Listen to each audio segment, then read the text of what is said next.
Every yes is protected by 1,000 no's. So, are you good at making decisions? Some of you will say yes, some of you will say no, some of you may never have asked yourself the question before. You see, making good decisions is the key to business success. And most successful business owners in the world have developed their decision-making skills.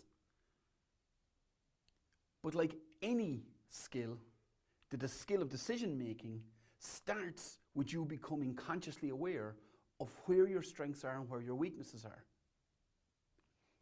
Hi, I'm Des O'Neill, and I help business owners build outstanding, profitable and rewarding businesses.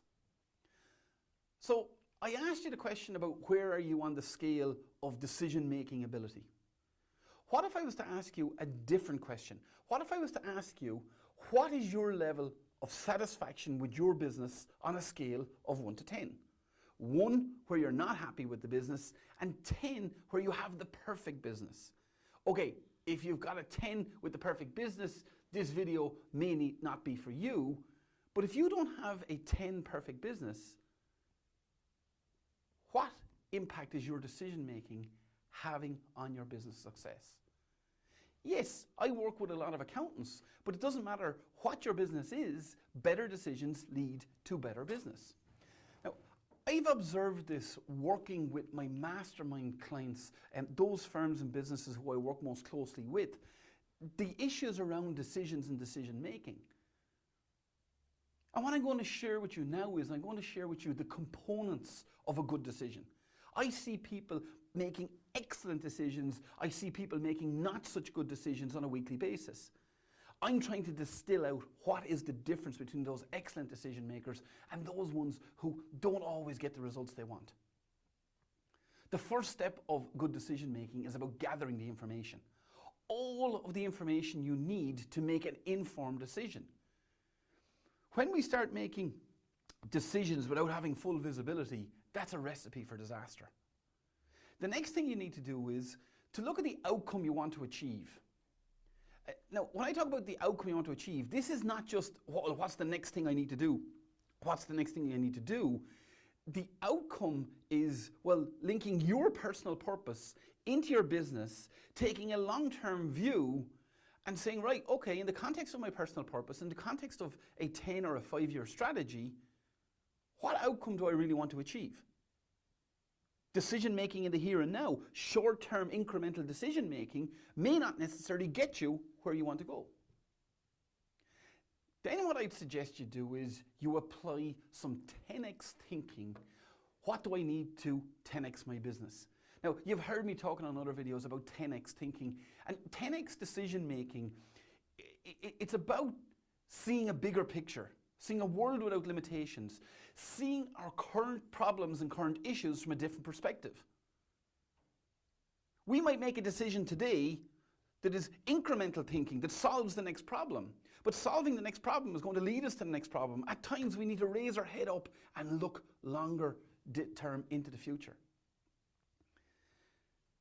We've gathered our information, we've assessed it, we've aligned it with our purpose, we've aligned it with our long-term strategy, we've applied a little bit of 10x. The next thing is to come back and revisit the information you gathered.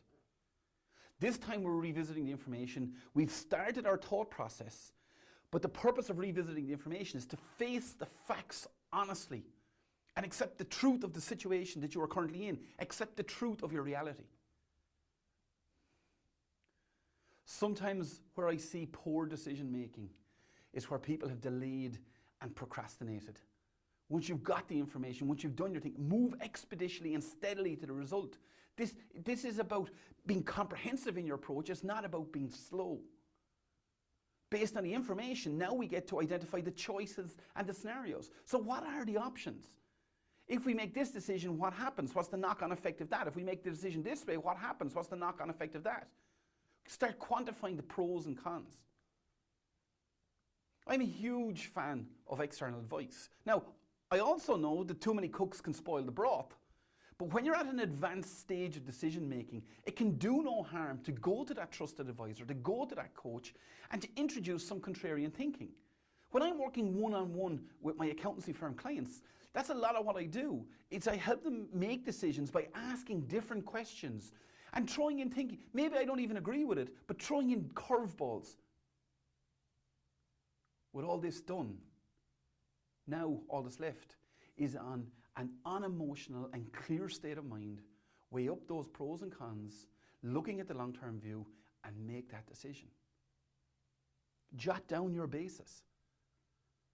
Then commit 100% to taking massive action to deliver what you have decided, never wavering from your course of action. You see, the Latin root of the word decision comes from the word decisio. And the root of that word actually comes from decidere. Now, I wasn't a huge Latin student in school, but I did do Latin. And what decidere literally means is to cut off.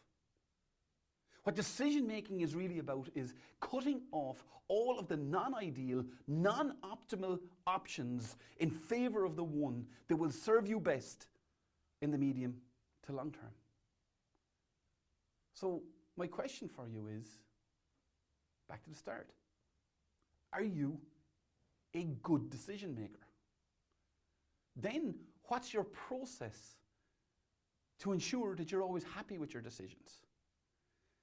Are you making decisions that cut off all other options and commit you? But you see, here's the thing.